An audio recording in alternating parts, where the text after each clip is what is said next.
very few, but I guess it's the bridge day between holidays, so I expect a very much fewer people indeed.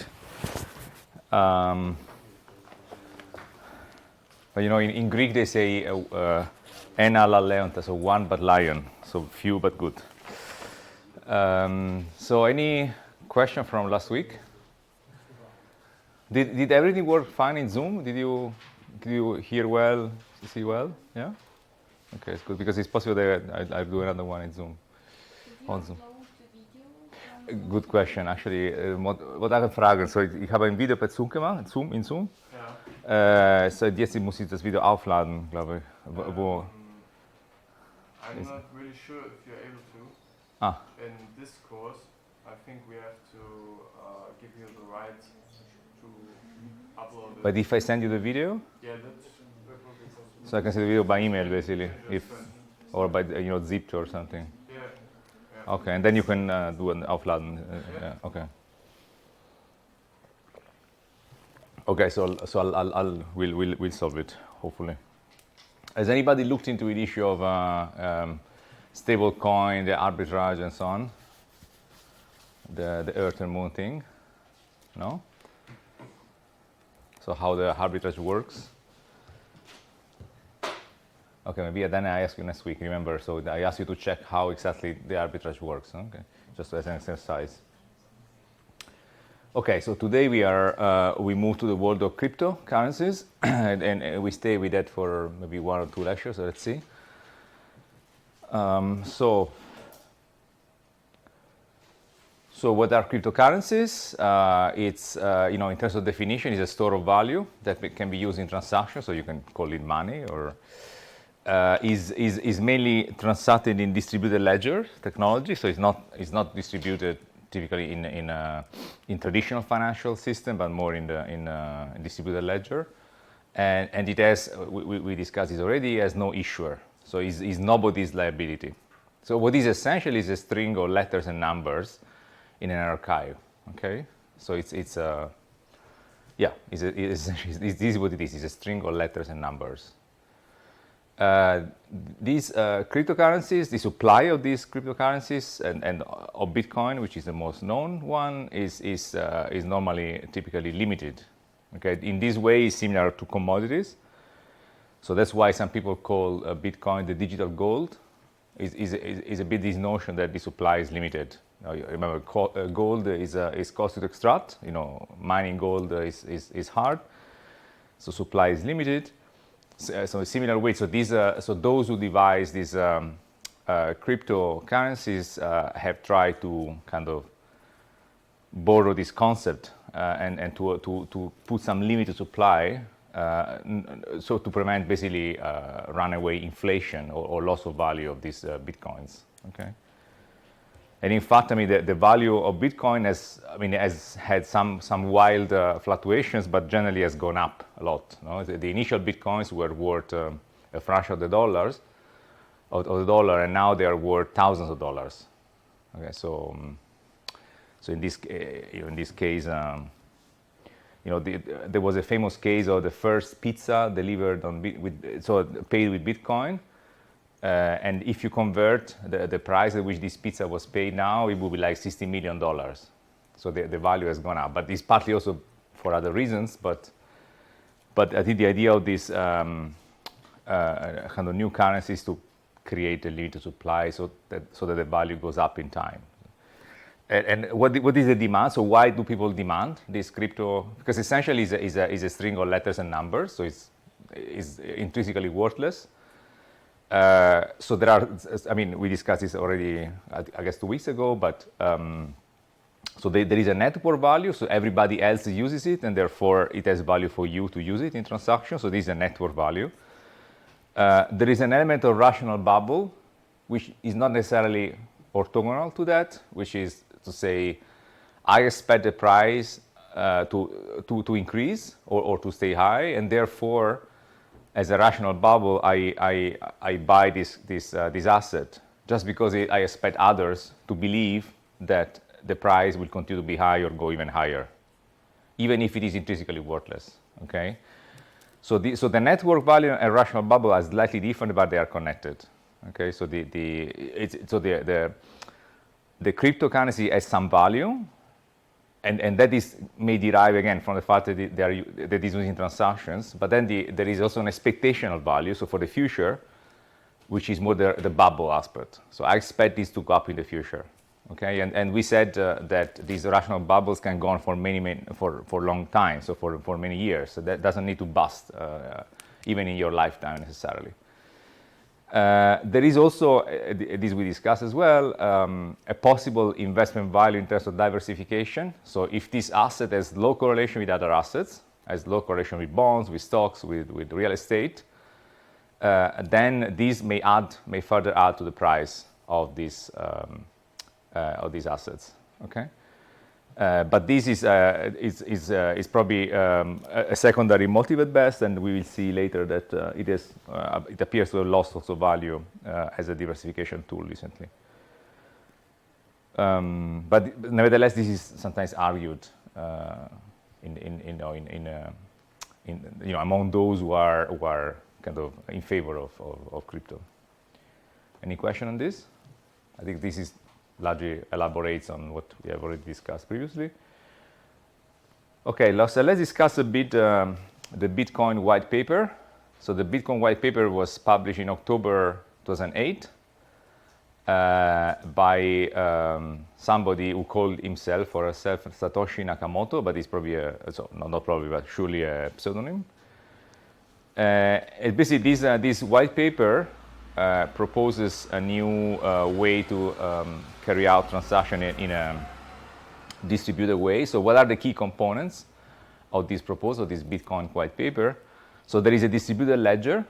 So again, a decentralized ledger of transactions. There is a digital asset that they call Bitcoin. So these are like digital coins, okay? And then there are two types of participants. There are the active participants called miners. So those are the participants who actually validate the transaction, so they sign the transactions. And the passive participants are the users, are people who transfer Bitcoin among them, okay? So these are the essential elements of the Bitcoin system. And the transactions are verified electronically through a chain of linked blocks. So that's why it's called chain. Okay, it's a chain of blocks, okay, one coming after the other. And so this verification through the chain implies that the debtor, so those who actually had to pay, cannot walk away from the transaction. So if I want to pay you, suppose that I have to transfer to you 10 Bitcoins, my incentive is to walk away, to say I never did it. Okay, I never transferred these 10 Bitcoins to you.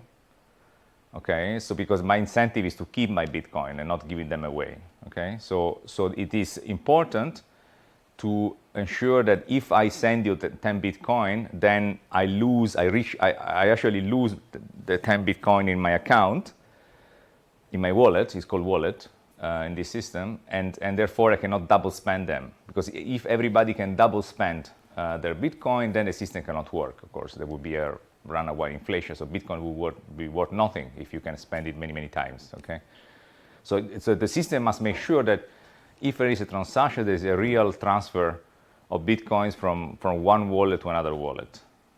Okay, and so in particular, the debtor has an incentive to cheat and to kind of build an alternative history, if you want, where this transaction did not take place. Okay. So, are you familiar with the work of George Orwell? 1984. Have you read the book? Yeah. So remember the alternative history. So basically, in this book, which I mean, if you haven't read, I really encourage you to read. It's a classic. It's a great book. Basically, the story is that there is an authoritarian government, and one of the main tasks of this authoritarian government is rewrite history. So basically, if there was a battle and the battle was lost by this government, this authoritarian government, to keep consensus, it would kind of rewrite the history and actually argue that the battle was won, and rewrite also all the history books Because this was written at a time when there was no digital technology. Of course, it was written, I think, in the 50s. So actually, in the book, the government actually reprints all the history books to claim that rather than being a defeat, it was a victory. Okay, so this rewriting of history. A similar kind of rewriting of history needs to be avoided by those who maintain this network. Okay, because if I can say I sent you 10 bitcoins to pay for something, my incentive to say, no, this never happened. Okay, so I never paid you 10 bitcoins. Okay, so the primary purpose is to ensure that this alternative history cannot be written. So what is the blockchain then is basically a consensus-based protocol. So there are participants in this network, and these participants must have a consensus whether the transaction actually took place or not. Okay, so if you want, in very simple terms, how this works is that to say, I tell you that I pay you 10 bitcoins, and then I tell you in front of everybody. Okay, so I have many people as witnesses, and so I cannot then later say, no, I never paid it, because there are witnesses, there are many witnesses. That's more or less, I think, the intuition of how this system works. So there is a consensus among participants that eventually signs off transactions. And the beauty, if you want, or the strength of this system is that this is done in a decentralized, peer-to-peer way, so there is no trusted third party. So in theory, you could say there is an arbiter, like in soccer, there is a referee. So you can say somebody signs off all transactions. This is how the traditional financial system works, a traditional bank. So it's the bank. If I transfer you 10 euros using a bank deposit, it's the bank actually who is the guardian of this transaction. The bank says, yes, the transaction took place, these 10 euros have been transferred. I cannot go later to the bank and say, no, I didn't mean that, the transaction didn't exist, I didn't do that, because the bank has bookkeeping, has record keeping, so the bank knows if you have done the transaction or not. Okay, so but this system is without this trusted third party, so there is nobody actually manages the system. It's decentralized, but nevertheless, despite being decentralized, it achieves this kind of signing off of transaction, this kind of prevention or writing alternative histories, and the alternative histories which then would imply that you can spend your Bitcoin in an infinite way, so can double, 3, 4 times, and so on. Okay, and the blockchain can be, in a sense, private and public, so we can also organize a blockchain among us, no? So there can be a blockchain in a group of people. Okay, it doesn't need to be like worldwide, no? The blockchain can be private as well, or can be open to anybody. Okay, so blockchain can be open to anybody in the world, or there can be a group. And how, I told you before that the supply is limited. How is it limited in practice? Basically, only the miners, so the miners, remember, are those who sign off the transactions, only the miners can be allocated Bitcoin. So basically, when they sign off a transaction, a certified transaction, they receive a payment in Bitcoin, and that is the only way in which new Bitcoins are created. Okay, so if you want, the software, creates new Bitcoins in this way, but it knows that there is a limited supply. So over time, basically, it's increasingly costly for a miner to receive Bitcoin. So in other words, for the same use of computing power, they will receive less and less Bitcoin. So I have a slide on that, so I'll go into more detail on that. But that's basically how it works. So there is a software ensuring that there is a limited supply of Bitcoins. Any question on this? Does any of you have a Bitcoin wallet? No? Oh, surprise. Okay. You have? I keep it, but it's not a proper Bitcoin wallet. It's on an exchange, so it's yeah. Yeah, of course, because then there are also now intermediaries who actually, exactly. So I don't have it, but I think it very much looks like a normal wallet for Apple, like Apple Wallet and so on. So this comes from the abstract of the Bitcoin white paper. So in the list, is in the list of references. I encourage you to read it. It's also quite easy to read, actually. It's not, you don't need to be an IT genius to understand it. So this is what they propose. They propose a purely peer-to-peer virtual electronic cash that would allow online payments to be sent directly from one party to another without going through a financial institution, so the absence of a trusted third party. Digital signatures provide part of the solution, but the main benefits are lost if a trusted third party is still required to prevent double spending. So we propose a solution to the double spending problem. So the double spending problem, again, is the idea that I can send you some money, but then claim later that I didn't. And so I can spend again the same money, okay? So this, so you have to prevent the double spending problem using a peer-to-peer network. The network timestamps transactions. So when the transactions are certified, there is a timestamp. Okay, so this transaction happened on the 27th of May 2022, okay, at this time of the day. So the network timestamps transactions by hashing them. So the hash is a code which is attached to the transaction into an ongoing change on hash-based proof of work. I'll come into the proof of work in a moment. Forming a record that cannot be changed without redoing the proof of work. Okay, so there is, so we see that in theory there is a way to rewrite history. So you can actually undo the transaction and rewrite it, but it's very hard to do. Okay, so the beauty of the system is that it makes very hard to write an alternative history. It's not impossible, but very hard. So the longest chain, because these are blockchains or are transactions, chain one another one after the other, not only serves as proof of the sequence of events witnesses, but proof that it came from the largest pool of CPU power. So the idea is, I will come into that. Basically, you can attack the blockchain and rewrite history only if you have a huge amount of computing power.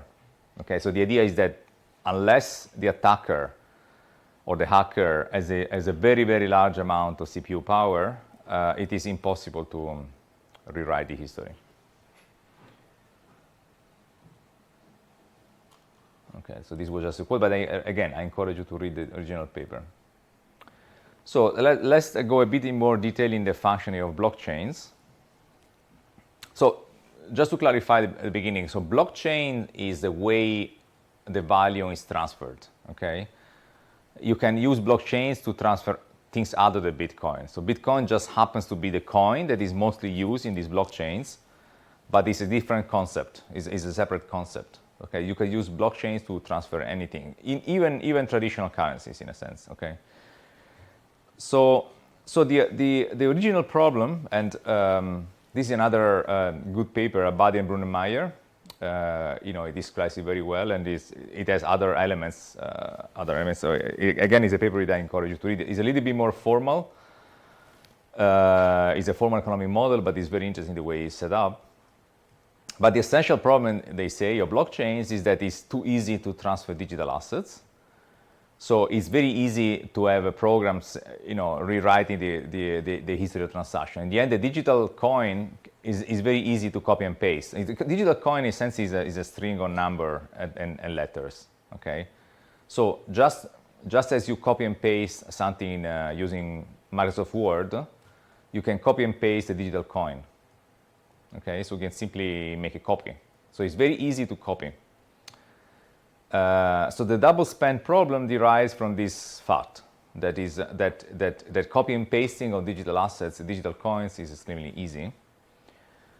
So the public blockchain, again, they say, but it's also consistent with what the Bitcoin white paper says, it's a way to create consensus by opening up the transaction. So in a sense, making the transaction in front of everybody, before the eyes of everybody, okay? So the other participants act a little bit as a witness of the transaction. So what are the blocks? Are transactions identified by hash. So don't ask me exactly how the hash is created. It's, on these IT aspects, I'm a bit less skilled, I have to say. But anyway, so this you can think of this as a signature of the transaction. And once it is verified by these miners, it can be attached to a previous block. So in a sense, if I want then to rewrite the history of transaction 3 days ago, I would need not only to go back to the transaction, but also to reverse all the previous transactions that are attached to that one. Okay, so that's the strength of the system, that basically is less vulnerable to attacks, because the attacker needs to rewrite the whole sequence on the chain, not only the original transaction. So after a few days, it will be very hard for me to rewrite the whole history, because then it's, just in computational terms, undoing all these transactions by finding the hashes is going to become more and more difficult. So just before I go on, maybe I have a picture. Perhaps this is shows a little bit more clearly. So when you have a Bitcoin wallet, basically what you are given is essentially a private key. Okay, so as an owner of a wallet, you have a public key and a private key. So the public key, you can think of it as it's like when you have an email address. Okay, so it can be known by others. It's a bit the address of your account. And then the public key gives you access to the wallet itself. So in a sense, owning Bitcoins is nothing else than having a private key. Okay, there is basically no difference. So without the private key, so if you lose the private key, you have nothing in your hand. Okay, so also the legal system doesn't also protect your holdings necessarily. So the private key is what really gives you access to your Bitcoin wallet. Okay, then there may be, I guess, I don't know about your wallet, but I guess there may be also then apps that then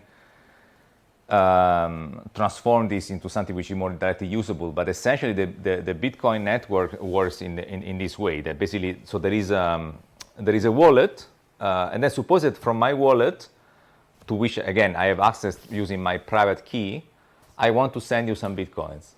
Okay, so you also will have some public key and your private key. So a transaction is basically a transfer from my from my public key to your public key. Okay, and so those who verify the transaction, they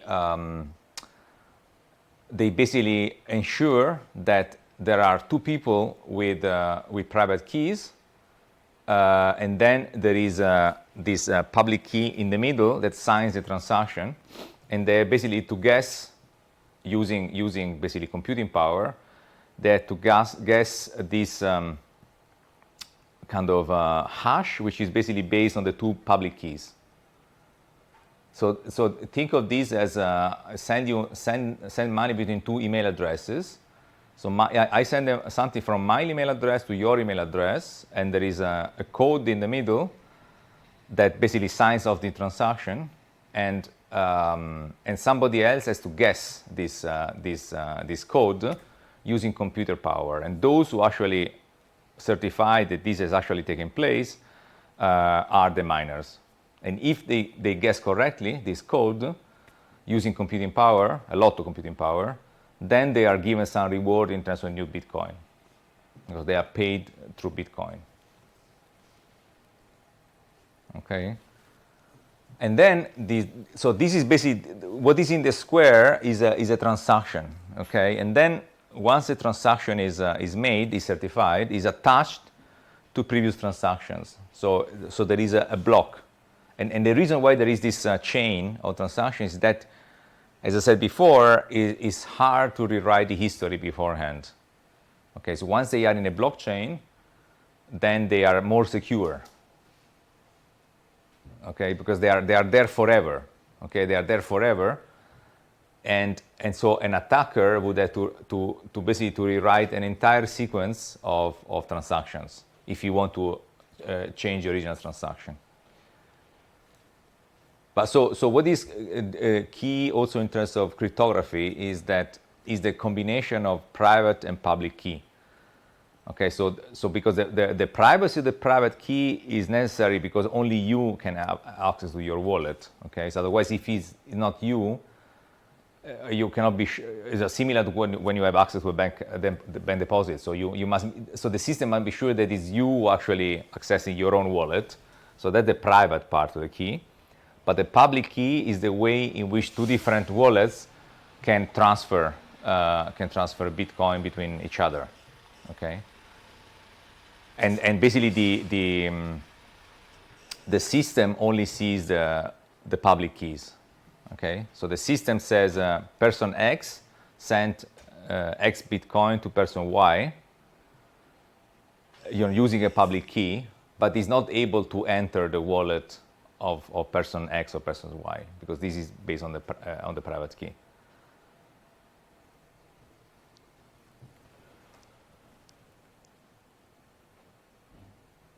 Okay, so let's go back to. Oh no, sorry. I think I went the wrong way. Okay, so again, so miners, they verify transactions by validating it. So the validating it is so they first basically they have to do two things. They have to make sure that the transaction can take place. So the two addresses, if you want, the two public keys must exist, and the person sending the payment must have the Bitcoin in his wallet, in his or her wallet. Okay, so the simple validation that the transaction is possible, and then they have to find the hash, which is basically the link between the two public keys, invest in computing power. So if they are successful, they receive a reward. So this way of certifying is called proof of work. So why it's called proof of work? It's called proof of work because basically it's by working, in a sense, creating this, or if you want, solving this puzzle using computing power, you can actually sign off the transaction. So those who verify the transaction are those who can invest enough computing power to find the hash. Okay. So this is essentially the economic meaning of that is that somebody must exert some. So not everybody can actually do this. So you have to invest resources in certifying the transaction, and this makes sure what is the objective of this is to make sure that there are not many alternative histories. There is only one alternative history because only one entity with a lot of computing power can actually write a sequence, or write a blockchain, or write a chain if you want, okay, or add the piece to the chain. Because otherwise, if it was super easy, then there could be many chains or many alternative histories taking place as well. Okay, so that's why sign out the transaction is made harder by this proof of work.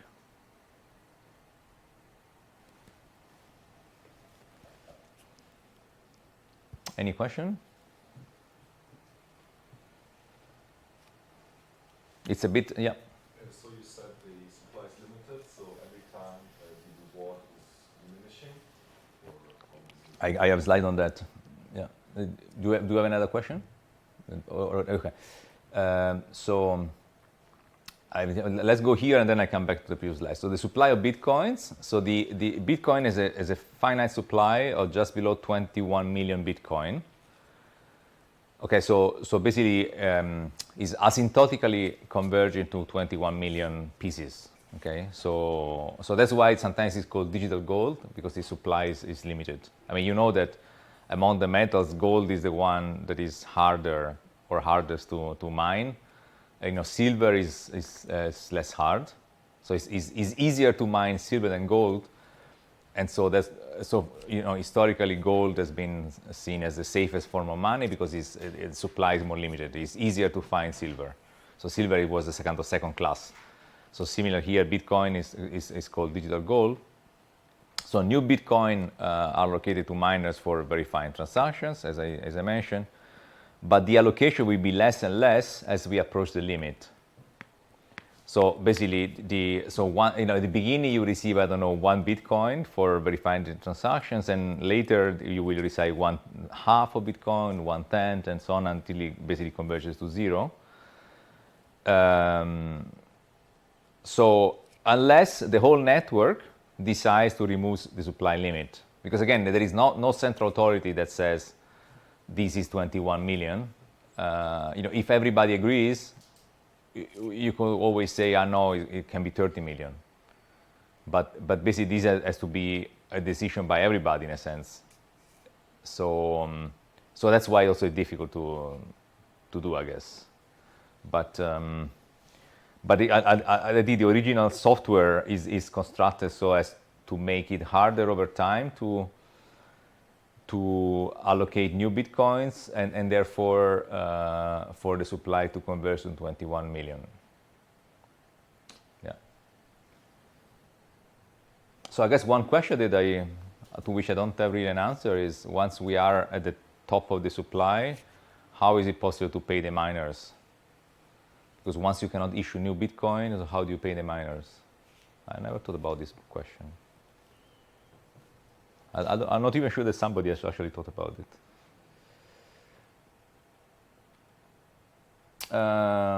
Yeah, other questions?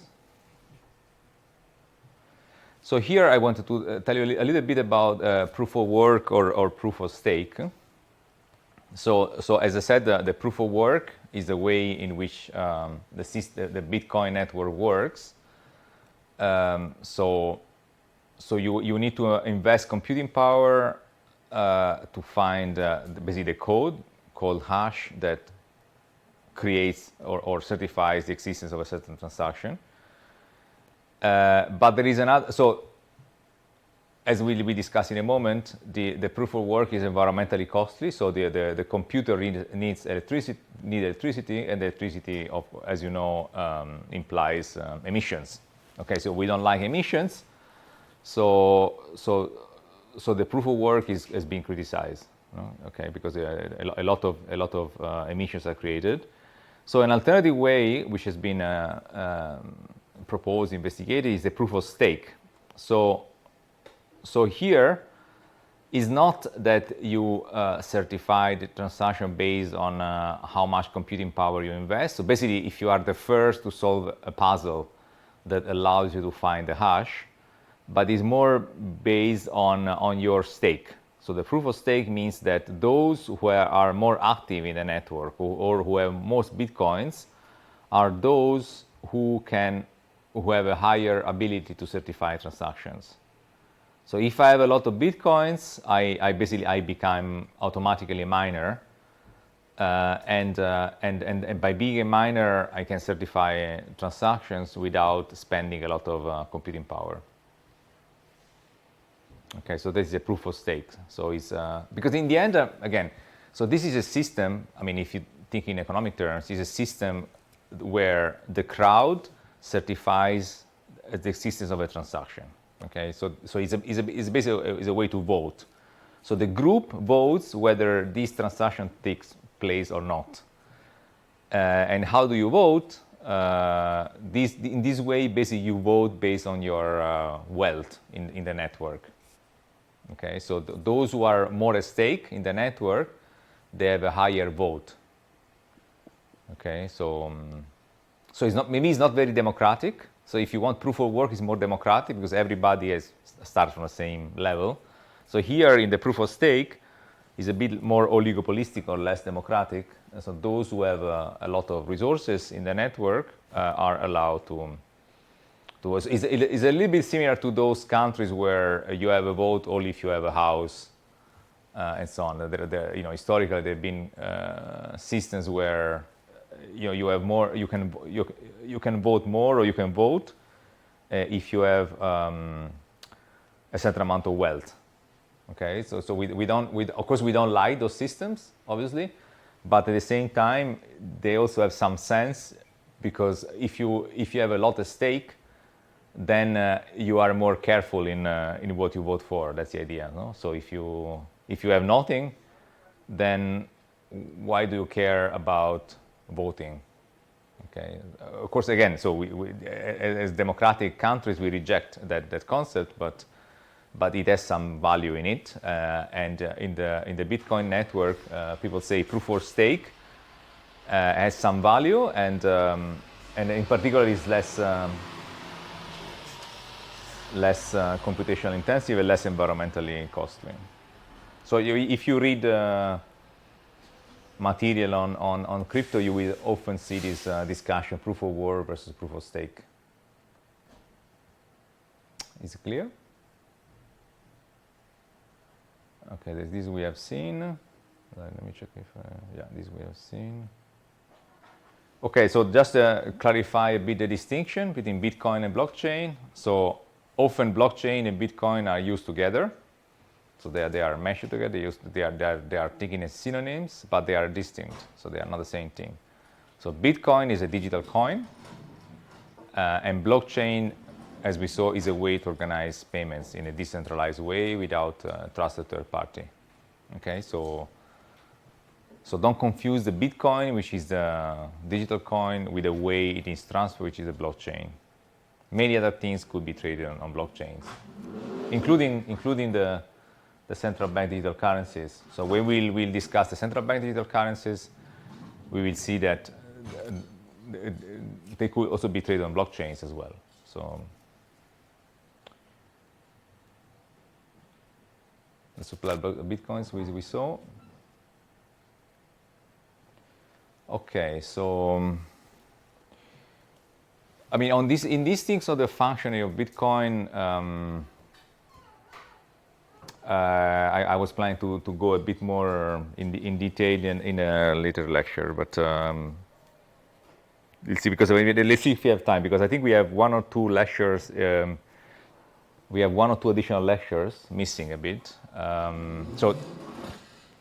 So we are lecture until mid-July, basically, and I plan lecture only until the beginning of July. So I have 1 or 2 weeks that are free, and one possibility would be to go into more detail, and one possibility would go through the paper of Abadi and Brunner-Meyer. I really have a lecture on that paper or similar papers, because this is goes into more details about the economics of blockchains. So just keep in mind that I'm thinking about, going back to this if you have time in the course.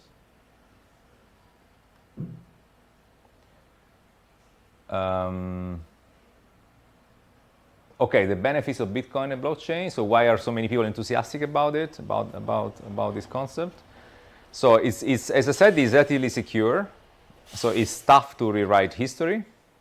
So if you make a transaction in a blockchain, you can be relatively sure that the transaction will stand and will be final. It's certainly an ingenious solution to build trust without a third party. So you basically read the benefits of a decentralized system, and also if you want, in libertarian terms. So if you hate governments or don't trust governments or don't trust governments all the time, or you don't trust the big business, your oligopolistic large banks and so forth, you may like this system, which at least on surface looks very democratic and peer-to-peer.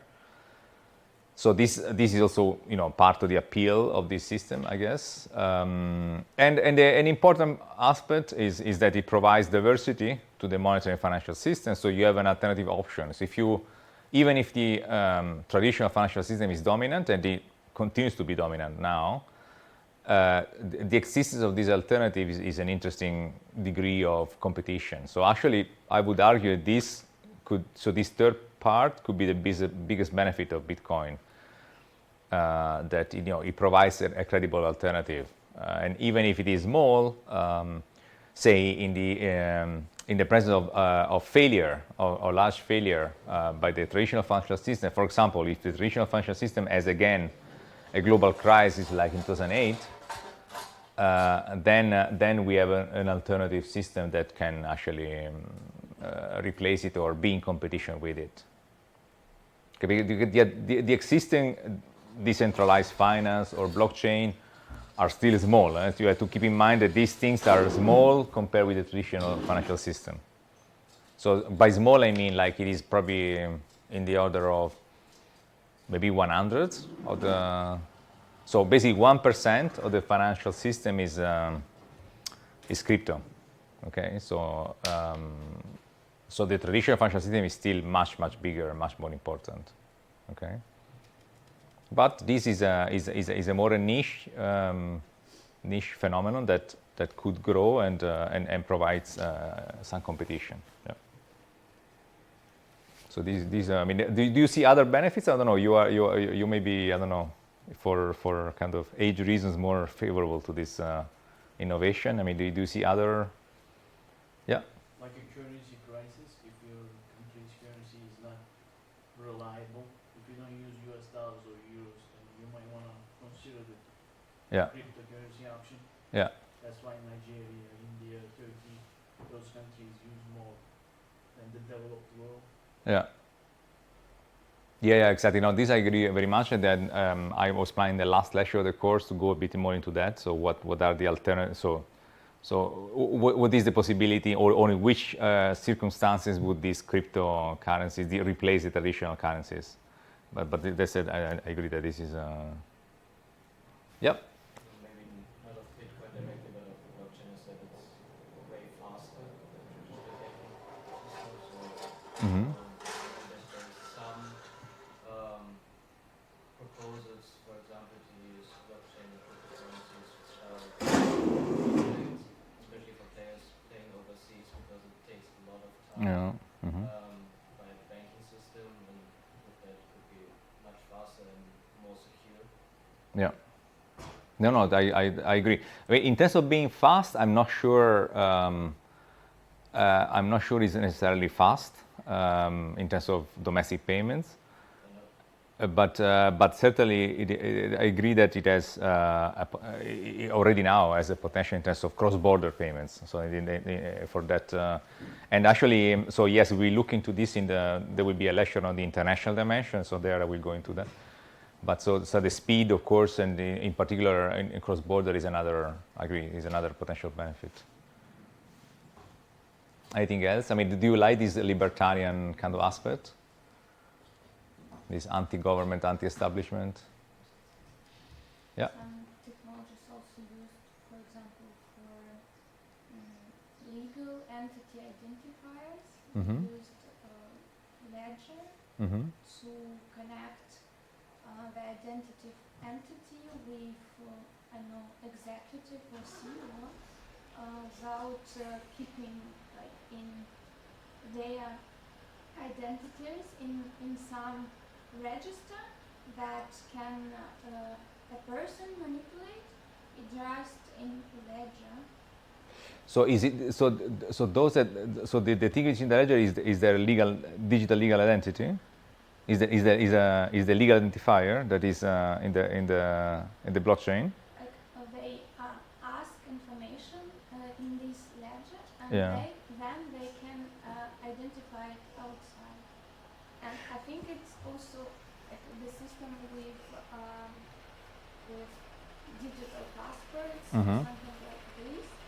And when an authority asks for identity of a person, it's just in this ledger, and they like it's also the probably secure in terms of confidentiality. Oh, yeah. Mm-hmm. I mean, and I know. I mean, related to what you are saying, I know that also people consider blockchains also for land registry, for example. So if I want to know that I own this, so again, you have to think in countries where the land registry doesn't work. So think of a country in a war, in Syria, for example. If the state collapses, who makes sure that I own my house? And and of course, this is also a kind of, if you want, transaction or setting where the incentive to write alternative history is very high because, of course, so if you own a beautiful house here, I have every incentive to go into the ledger and say, no, it's not your house, it's my house. So there must be a secure way to store the information that I have owner of that house. And so if the blockchain does this and is secure and doesn't rely on state institutions not working, so it can be basically a ledger of any property in a sense. Yeah. To that example, you would still have the problem that you need something to enforce that, right? So if you think about like war in a country, they would still need the government executive to enforce that it's your property. Just because it's written in the blockchain doesn't mean that someone occupying will give it to you. Yeah. So you would still need Yeah. So public. Yeah. No, it's an aspect which to be honest, I don't know much about, but I can read more about it. Is exactly the property rights in the blockchain. So if I own a digital wallet, is my property right protected? Because again, in a traditional financial system, it's all protected by the legal system. So if I have a bank account, I can go and somebody wants to steal it, I can go to the police. Whether this works necessarily in the blockchain. So eventually, I think without a state, the economy cannot work in the end. So this probably, I think the idea that the blockchain can replace a state is a bit far-fetched. That I would agree. So at least it requires that people have trust in the blockchain, and so in the sense it's But at least it could be an additional, say, an additional element. Let's say if later in a court case. So, for example, I know that here in Germany there have been many court cases of people who have lost property during the persecution of the Jews in the 1930s, and this was a big question because after the war, then many of them were not alive anymore, and then the heirs came and you had to prove that this was, and sometimes it's very hard to prove. So maybe this could be seen as an additional element in a later legal litigation. But I agree that without a state intervening, it's hard to enforce property rights. But it's an aspect certainly that I want to look more into. It's true. It's interesting. Any other kind of pro-Bitcoin thoughts?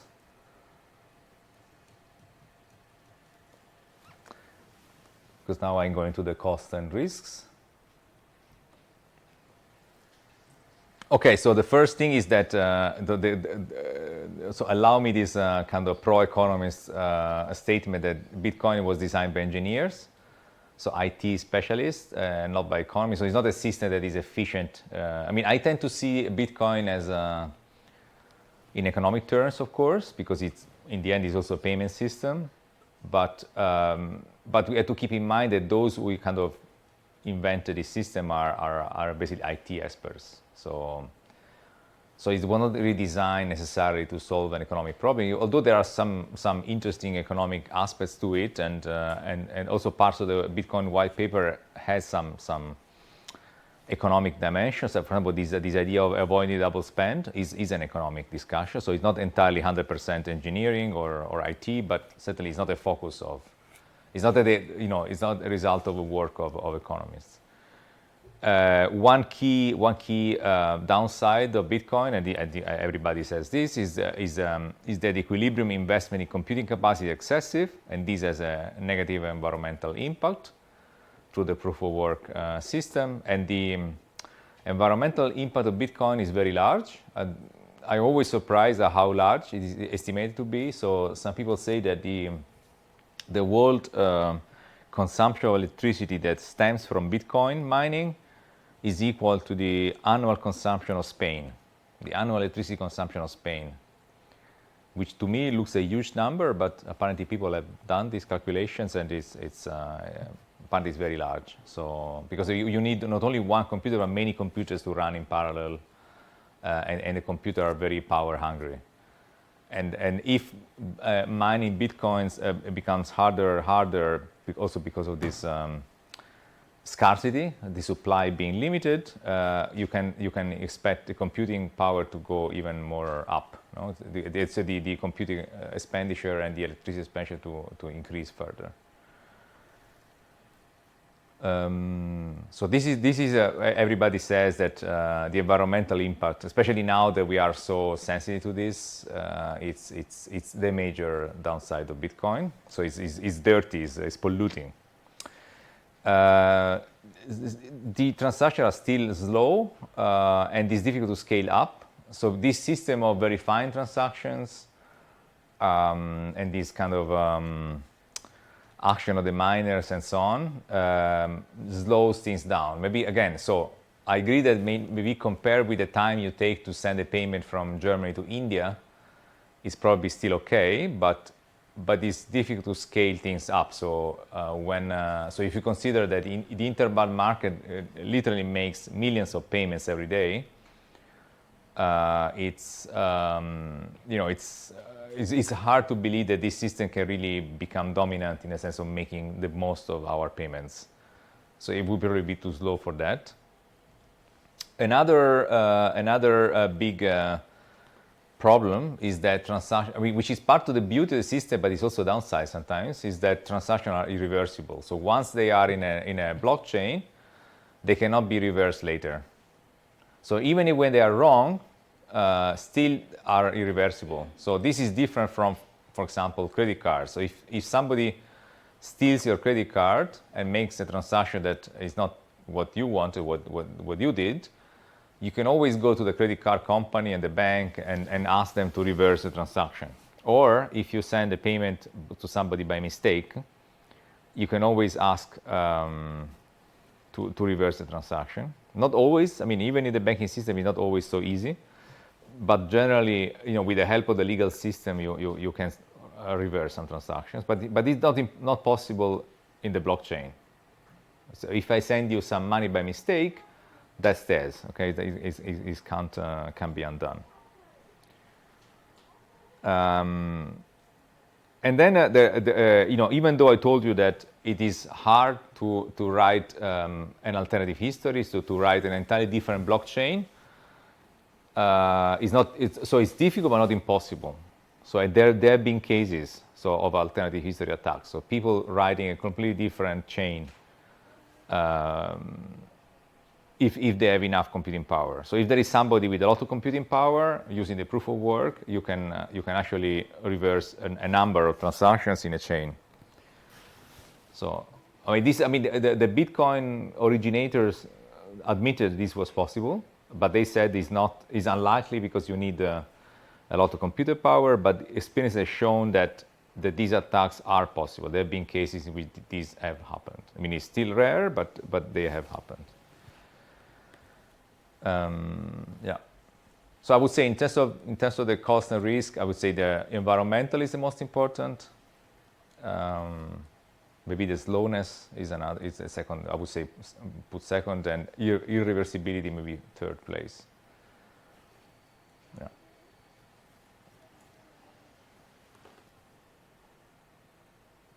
I don't know if. Yeah, I wanted also to mention the Ethereum network.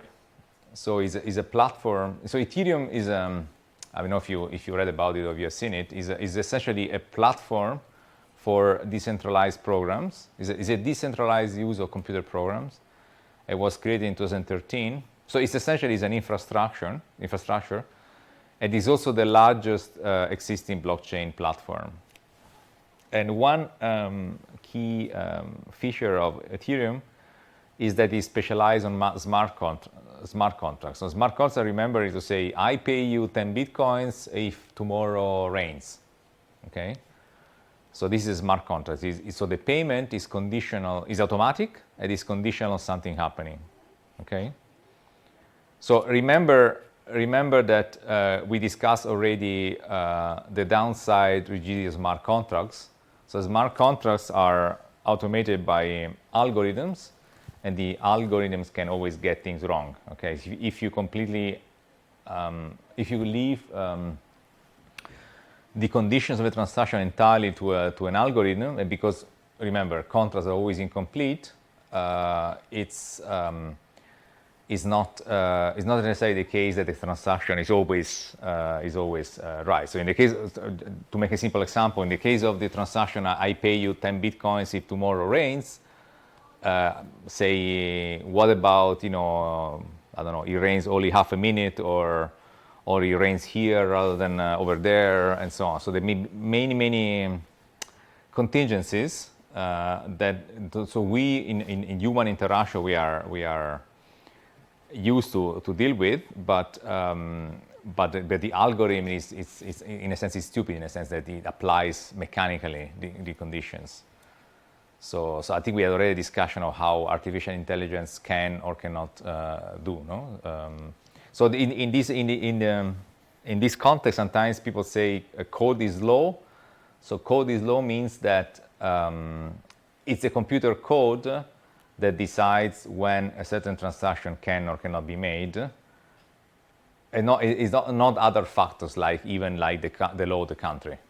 Okay, so is the code is sovereign, but the code is always incomplete. Okay, so there are contingencies in which the code is. I mean, I don't know if you have any experience, for example, with automated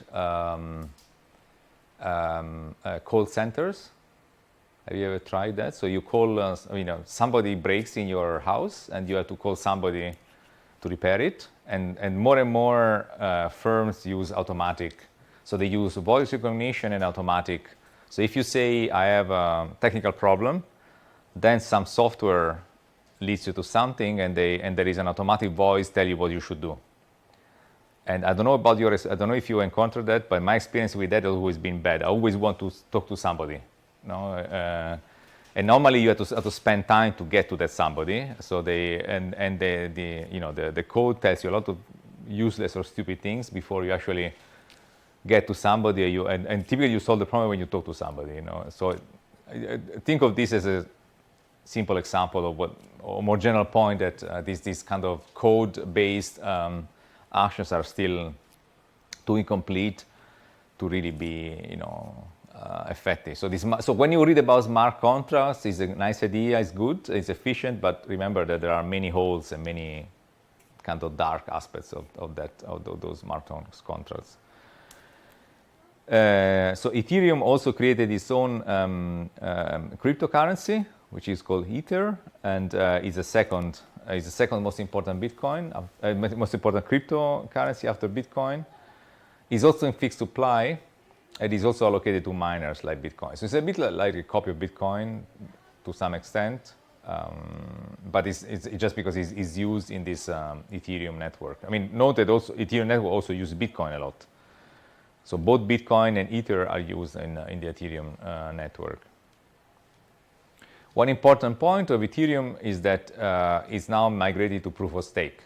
Okay, partly reflecting this issue of environmental problems, environmental cost. The 2.0 version of Ethereum will be migrated to proof of stake. So we see how this goes, but.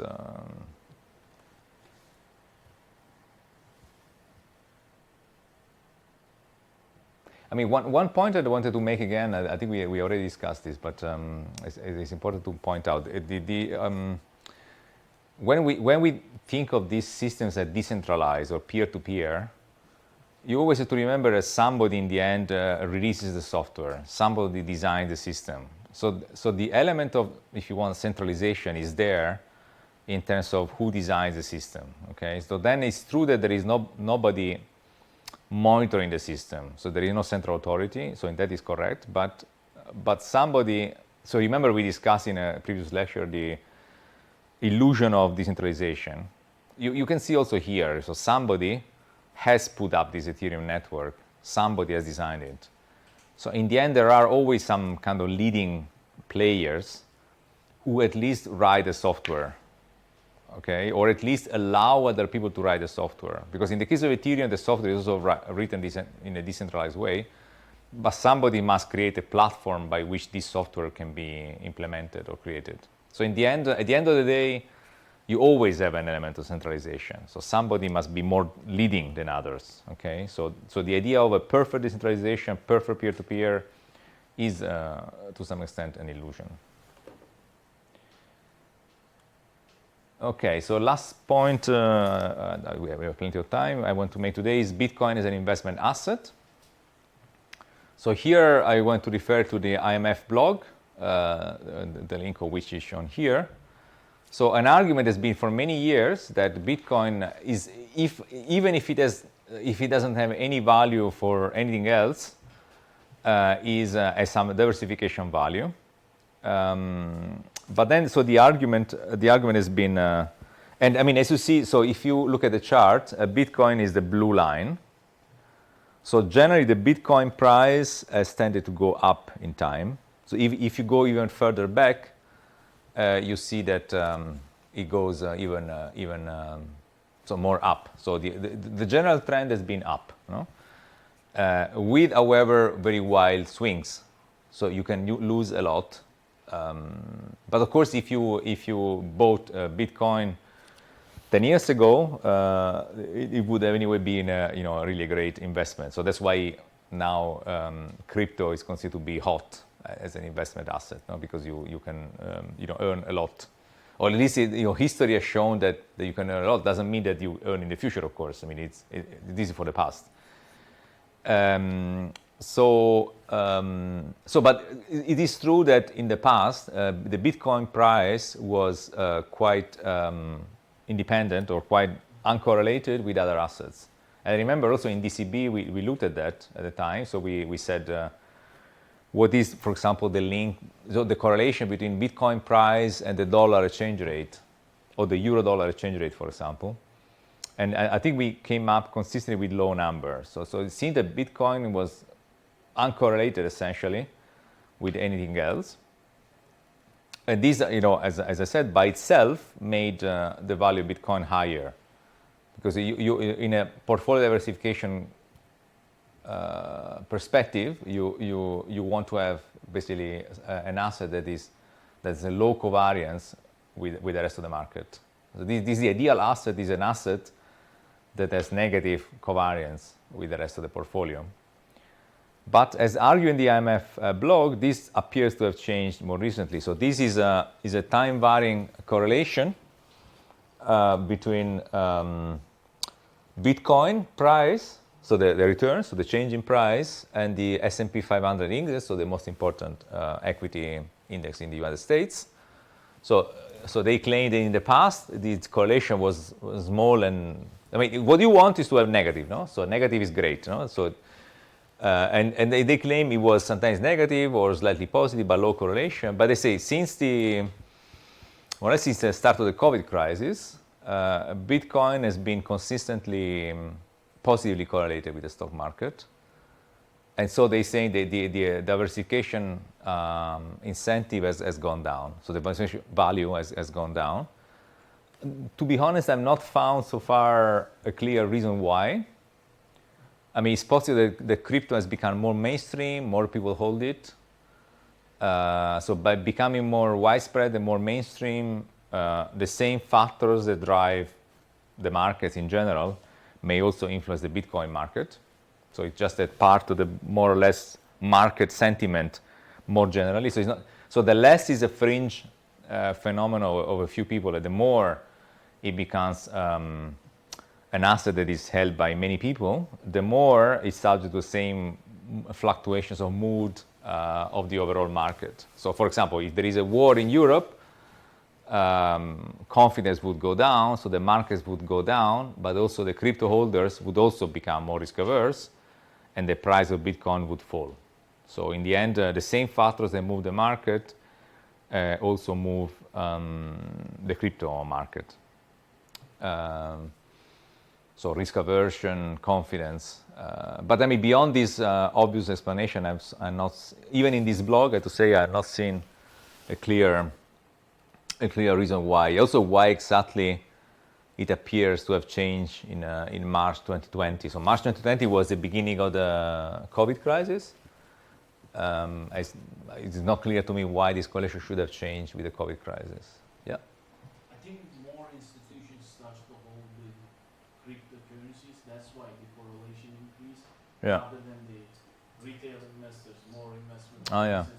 start to hold it. That's why Yeah. the correlation Yeah. increase. So it's the same people so the same people because institutions also invest in the market, and so the same, again, so the same kind of sentiment drives the same. Yeah. So it's more institutions than the retail. That's probably possible. Yeah. But again, it's not clear why it's exactly in the beginning of 2020. That's harder to. Unless everybody was at home in lockdown and they started to mine Bitcoin, I don't know. There must be something like this. There was another thing I wanted to tell you about Bitcoin. Now I forgot. No, okay. All this discussion about. I mean, you will hear from those who are critical of Bitcoin. You often hear the argument that is intrinsically worthless. No, that's yeah. There is basically is a string of numbers. Is a piece of digital code, and I think as I maybe already mentioned, I don't find this criticism so damning. So because many all fiat money is also without intrinsic value. I mean, even a banknote is not something that has intrinsic value. No, it may look more beautiful than a Bitcoin, but is also without intrinsic value, and depends entirely on how central banks supply it. So in a sense, it's not that different from Bitcoin. So I personally find this argument to be not so, at least not so damning. Okay, that it's certainly true that if the entire world coordinated on the belief that the Bitcoin has zero value, that would certainly drive the Bitcoin value to zero. So if everybody believed that Bitcoin was, so if let me put it this way, if there was a trend of thought or a public opinion thinking that Bitcoin has zero value, there is nothing of intrinsic value to counter that opinion. So certainly the value of Bitcoin is vulnerable to the development of a belief that it has no value. Okay, so for example, if somebody, an opinion leader that people trust a lot, started saying that Bitcoin has no value, it's possible that the whole world would coordinate on the idea that there is no value, and there would be nothing in the real world that would prevent that. But of course, the question is how likely it is that this would happen, because you could say the same for any other phenomenon. You could say, I mean, also the English language has no value, so it's possible that all the world would say, let's not use English anymore as a language, and it would disappear overnight. No? If everybody was convinced that nobody will use English anymore and there's no value, certainly, there is nothing solid and fundamental in the English language that then would counter that. But I think at the same time, how likely it is that the whole world starts to believe that English language has no value. So I think you can say a little bit the same of crypto. So it's true that it's vulnerable to this belief, but the question is how likely that everybody coordinates exactly on that belief. So you can, in other words, you can say the same for many other phenomena in the world, not only crypto. Even if I work in a central bank, so I'm naturally inclined to be skeptical of Bitcoin. I have to say that this criticism is not necessarily so fundamental, so damning for Bitcoin or other crypto. Any other question on investment assets? Have you considered investing in Bitcoin? Is something that is in your, you said you have. That's good. Anybody else? Do you have any? No? Now I think there is also an ETF, an exchange-traded fund that is based on Bitcoin. So you can actually invest in Bitcoin using an exchange-traded fund. So, which I guess is a synthetic one. So not holding real asset, but it's a synthetic. It's based on an algorithm. I think this is all I wanted to say today. As I said, this aspect of blockchains, I wanted to come back to it if I have time. So it's possible that that at the beginning of July I will have an additional lecture on maybe on this paper. In particular, or why exactly you need this proof of work. So what would happen if, for example, proof of work was eliminated? So all these aspects of how the system works. So I think today we discussed how it works, but perhaps we didn't discuss enough why it has to work like this. And yeah, so I mean, tell me if you are interested, but I wanted perhaps to have an additional lecture on that aspect, kind of zooming in on that, because this paper is the one that I found that it really goes more into the reasons why this system is designed this way. It could not be designed in a different way. So, for example, it argues that a system without proof of work, would be it would not be secure, because it would be very easy to create chains of transactions, and it would not be possible to have a single history of transactions, for example. So why these elements of the Bitcoin system are necessary, or how different could they be, could be designed in a blockchain. Any other question? Do you know how many bitcoins are now in circulation, and what estimations in how long? when, Yeah. it runs out? Yeah, I don't know on the spot, but I can look it up. I think we are still far from having exhausted, but I think I make a guess, maybe 20 million or 19 million. So we are relatively close, but not super close. But I need to look it up. I don't know. Yeah. Any other question? And if, for example, reward for minus 19 million. 19? Wow, I was too close. Very good. And when there is no reward for miners, if it can be just simply transaction fees. Yeah, exactly. No, exactly. It's possible. Exactly. So the fees. I think it's already now the case. So I think it's already now the case that the miners receive a fees from the transactors and a Bitcoin allocation. But it looks more like traditional intermediation. Yeah, exactly. Exactly. So the miners, they play a little bit the role of a bank that receives the fees, but of course the counter argument would be that this is more democratic in a sense that those who put in the work and not the bank can verify the transaction. So it's more competitive, while the bank is only one where the bank accounts are. In this way, anybody with a computer can actually verify the transactions. But then the question is environmentally costly, proof of stake, but then proof of stakes becomes again more oligopolistic. So there is not a bank, but it's those who have a lot of Bitcoin who are so if Elon Musk or somebody has a lot of Bitcoin, then Elon Musk reaps the fees. And then you move from a situation where the rents are accrued to a bank, and then in that case the rents accrue to, for example, Elon Musk. I mean, just to mention a name of a rich person. So, but what is the interesting point of Abadi-Brunemeyer is that this is unavoidable. So you can't do away with it. So so you must put a limit of or in other words, the cost of verifying transaction must be above zero. And then you must ensure some scarcity of capacity to verify transactions.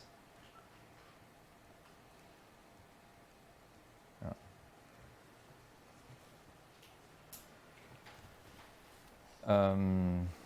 Good. So the plan now is, so I think next week I have a lecture on regulation. So basically, should a state regulate all these things that we have been? We have seen stable coins, cryptocurrencies, digital currency in general. So the question is, should a state regulate it? Should it be regulated? Why? And then basically the idea is also one of the possible answers of the kind of the state authorities is to issue a central bank digital currency, and then the following lecture will be specifically on a central bank digital currency. Okay, so the digital currency will be in 2 weeks' time, but next week we discuss why, from the point of view of the state regulator, so why should the state intervene and how and so on. Because this question of regulating crypto, regulating Bitcoin is always discussed. So yeah. So we see each other next week then. Thank you. So I'll give it back to you.